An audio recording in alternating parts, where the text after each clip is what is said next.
നമസ്കാരം, മലയാളി വാർത്തയിലേക്ക് സ്വാഗതം. ഓപ്പറേഷൻ തൂഫാൻ കേരളത്തിൽ ശക്തമായി തന്നെ നടക്കുന്നുണ്ട്. പല കോണുകളിൽ നിന്നും പല ആളുകളെയും പിടിയിലാകുന്നുണ്ട്.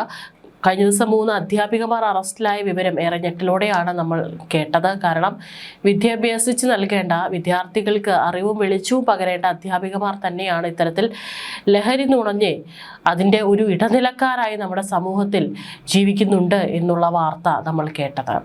ലഹരി മരുന്ന് ആവശ്യമുള്ള ഉപഭോക്താക്കൾ 1000, 2000 എന്നിങ്ങനെ ചെറുതുകകളായി നിരവധി തവണയായി നടത്തിയത് നൂറുകണക്കിന് പണമിടപാടുകളാണ്.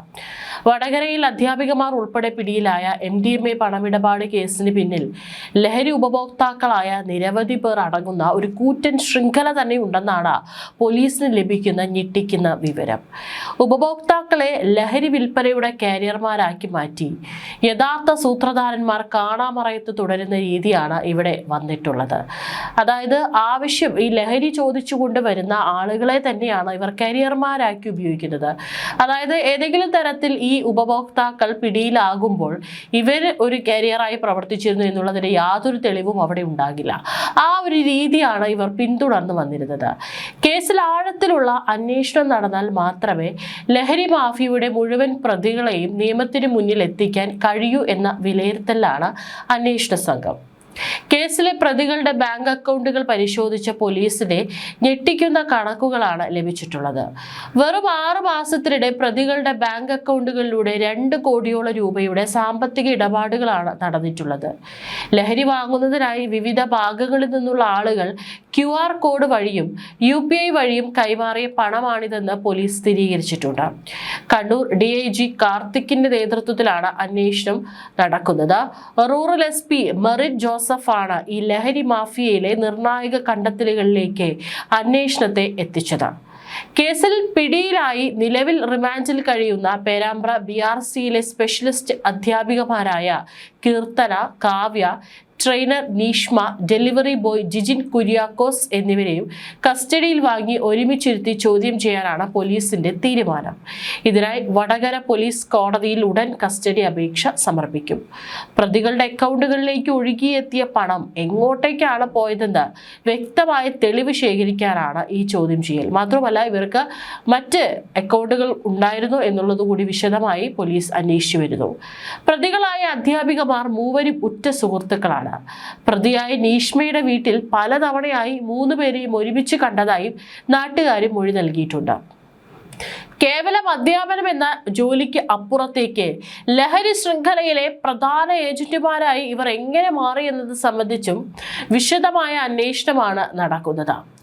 ലക്ഷക്കണക്കിന് രൂപയുടെ ഇടപാടുകളാണ് ഇവരുടെ വ്യക്തിഗത അക്കൗണ്ടുകൾ വഴി മാത്രം നടന്നിട്ടുള്ളത്.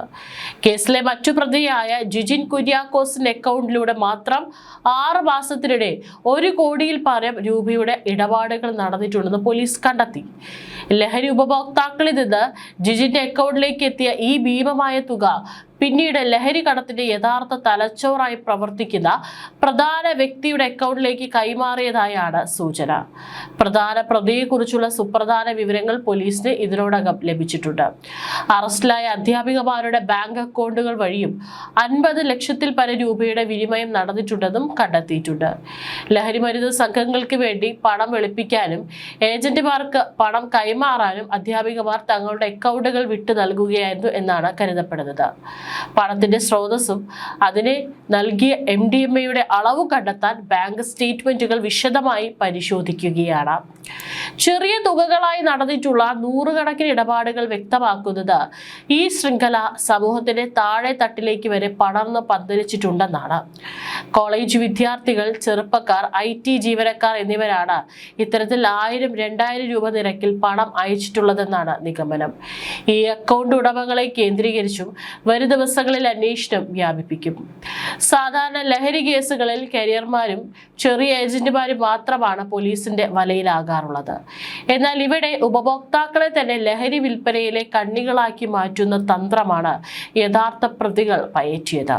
അതുകൊണ്ട് തന്നെ പ്രധാന കണ്ണികളെ കണ്ടെത്തി വലയിലാക്കുക എന്നത് പോലീസിന് വലിയ വെല്ലുവിളിയാണ്.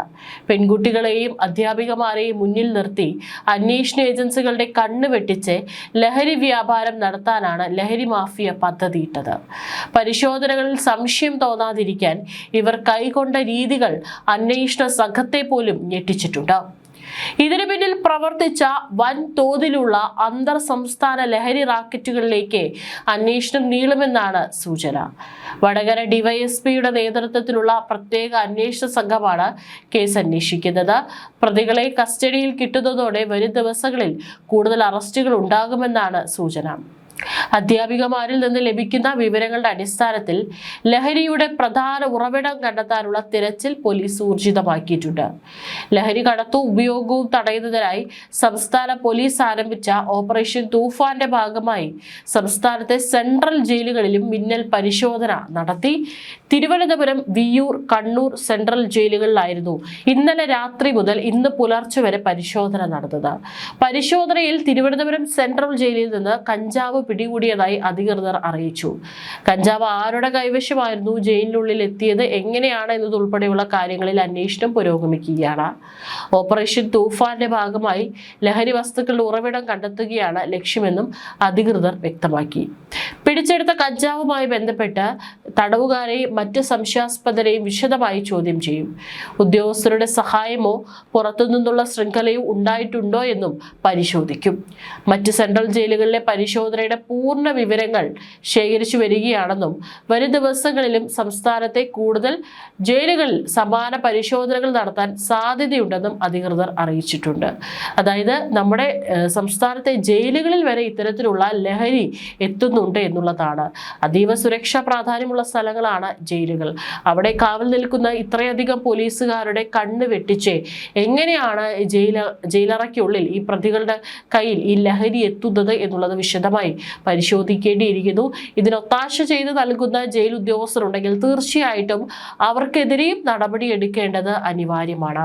ഏതായാലും ഓപ്പറേഷൻ തൂഫാൻ അവിടെ നടന്നുകൊണ്ടിരിക്കുകയാണ്. ഇനിയും പലതരത്തിലുള്ള ലഹരി ഒളിപ്പിച്ചുകൊണ്ട് നമ്മുടെ സമൂഹത്തിൽ പലരും ജീവിക്കുന്നുണ്ടെങ്കിൽ അല്ലെങ്കിൽ ഇടനിലക്കാരായി പ്രവർത്തിക്കുന്നുണ്ടെങ്കിൽ അവരുടെയൊക്കെ തന്നെ പിന്നാലെ ഓപ്പറേഷൻ തൂഫാൻ സംഘമുണ്ട് എന്നുള്ളത് ഓർമ്മിപ്പിക്കുന്നു.